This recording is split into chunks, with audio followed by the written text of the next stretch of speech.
বহুদিন ধরে কোথাও কিন্তু ঘুরতে যাওয়া হচ্ছে না মানে হচ্ছেই না। তাই ভাবলাম যে এবার থেকে ঘোরাটা আবার অল্প অল্প করে শুরু করতে হবে। তো প্রথমেই কিন্তু শুরু করে দিয়েছিলাম তারাপীঠ দিয়ে।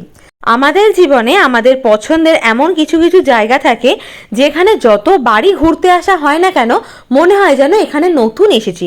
তেমনই কিন্তু তারাপীঠ একটা। কিছু কেনাকাটি হোক আর না হোক, দোকানে যে এত সুন্দর করে এত জিনিস সাজিয়ে রাখা হয় সেটা কিন্তু দেখতেই ভীষণ ভালো লাগে।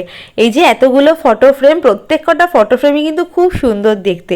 আর এই যে সারি সারি দোকান তারাপীঠে, আর পুরো রাস্তাটা পুরো একদম জল করে। আসলে এত এত হাই পাওয়ারের লাইট জ্বলে না, সেই জন্য পুরো রাস্তাটা পুরো একদম ঝলমল করে। প্রথমেই কিন্তু আমরা চলে এসেছিলাম শিয়ালদায়। শিয়ালদা থেকে কিন্তু আমরা একটা গাড়ি বুক করে নেব, ওই গাড়িতে করে চলে যাব কিন্তু আমরা হাওড়া। এবার তোমাদেরকে একটা ইনফরমেশন দিই, হয়তো তোমরা জানো আবার নাও জানতে পারো। আমি যেমন প্রথম জেনেছি, যাত্রী সাথী বলে কিন্তু একটা অ্যাপ বেরিয়েছে ওয়েস্ট বেঙ্গল গভর্নমেন্টের, সেটা ওখানেই প্রিপেডের ওখানে গিয়েই তোমরা ফোনে অ্যাপ ডাউনলোড করে সেখান থেকে বুক করতে হবে। তো আমরা কিন্তু ফোনে অ্যাপ ডাউনলোড করে নিয়ে বুক করে যাত্রী সাথীতে করে আমরা কিন্তু হাওড়ার উদ্দেশ্যে যাচ্ছি। মনে হয় তুলনামূলকভাবে আদার্স যা ভাড়া নেয় গাড়িতে তার থেকে কমের মধ্যে যথেষ্ট ভালোভাবে যাওয়া যায়। তো চলে যাচ্ছি আমরা হাওড়ার উদ্দেশ্যে। এই যে হাওড়া ব্রিজ ক্রস করে আমাদের হাওড়া স্টেশন দেখা যাচ্ছে। এখন কিন্তু বেশ ভোরবেলা, কেননা আমাদের ট্রেন সকাল 8টা থেকে 8:30টার মধ্যে। সেই ট্রেনে করে আমরা কিন্তু আমাদের গন্তব্য রামপুরহাটে চলে যাব। এত ভোরবেলায় এসেছি, তাও দেখো রাস্তাঘাটে কিন্তু জ্যাম কম নয়। সব সময় এখানে এত ভিড় থাকে কি আর বলবো। আর এই দেখো এত মানুষ যাবে ঘুরতে। স্টেশনে কিন্তু অনেকটাই লেট করে ঢুকেছিল, আর সেই লেটটাকে মেকআপ করার জন্য কিন্তু 7 থেকে 8 মিনিট ট্রেনটা দাঁড়িয়েছিল। তারপরে কিন্তু ট্রেনটা জাস্ট ছেড়ে দিল। এত ভিড়, তার মধ্যে ঠেলাঠেলি করে ব্যাগপত্র নিয়ে জাস্ট উঠেছি। ওঠার কিছুক্ষণের মধ্যে কিন্তু ট্রেনটা চলে গেল। 4 থেকে 5 ঘন্টার ডিস্টেন্স, সেই জন্য চেয়ার কাটি একদম পারফেক্ট। সবাই তাই করে, এরকম 4-5 ঘন্টার জন্য কেউ স্লিপার নেয় না, সবাই কিন্তু এরকম বসেই যায়। তো আমরা কিন্তু সেইভাবে চলে গিয়েছি রামপুরহাট জংশনে। সেখান থেকে কিন্তু আমরা অটো করে নেব তারাপীঠের উদ্দেশ্যে।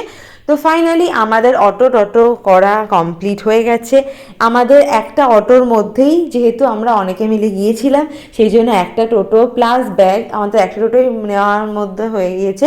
তো সেই একটা টোটো করে আমরা কিন্তু চলে গিয়েছি তারাপীঠে মায়ের কাছে। ফার্স্টে কিন্তু আমরা একটা রুম বুক করে নিই। রুম বুক করার পরে ফ্রেশ হয়ে দুপুরে লাঞ্চটা করে আবার একটু রেস্ট নিয়ে বিকেলবেলায় কিন্তু আমরা পুজো দিতে চলে এসেছি এই যে তারাপীঠে মায়ের মন্দিরের এখানে। দেখো সব সময় ভিড়, মানে কোনো সময় হয় না যে একটুখানি ফাঁকায় শান্তি মতন পুজো দেওয়া যাবে না। সব সময় মানে লোকজনের ঠেলাঠেলি ভিড়, মানে কি বলবো। আর শুধু মায়ের এই মন্দির নয়, মায়ের মানে যে কোনো মন্দিরেই বলো না কেন এত ভিড় হয়, মানে কি বলবো। মানে গ্রীষ্মকালে যে না, গরমের মধ্যে মানে যাওয়া যাচ্ছে না, কষ্ট, তখন ভিড় হবে না, ফাঁকায় দেবো না, তখনও ভিড়। আচ্ছা, বর্ষার মধ্যে লোকজন হবে না, তখন ফাঁকায় পুজো দেবো না, তখনও ভিড়। শীতকালে ঠক করবে, মানুষজন কাঁপবে, তখন ফাঁকায় পুজো দেবো না, তখনও ভিড়। মানে সব সময় ভিড় বলতে পারো মায়ের এই মন্দিরগুলোতে। যাই হোক, অনেকক্ষণ ধরে লাইনে দাঁড়ানোর পর আমরা কিন্তু ফাইনালি মায়ের পুজোটা দিতে পেরেছি। আর এই যে পুজো দিতে কিন্তু আমাদের বেশ অনেক রাত হয়ে গিয়েছে। তারপরে কিন্তু আমরা পুজো দেওয়ার পরে আমরা কিন্তু রুমে চলে আসি, কেননা পরের দিন আমাদের একটা ঘোরার ট্রিপ আছে।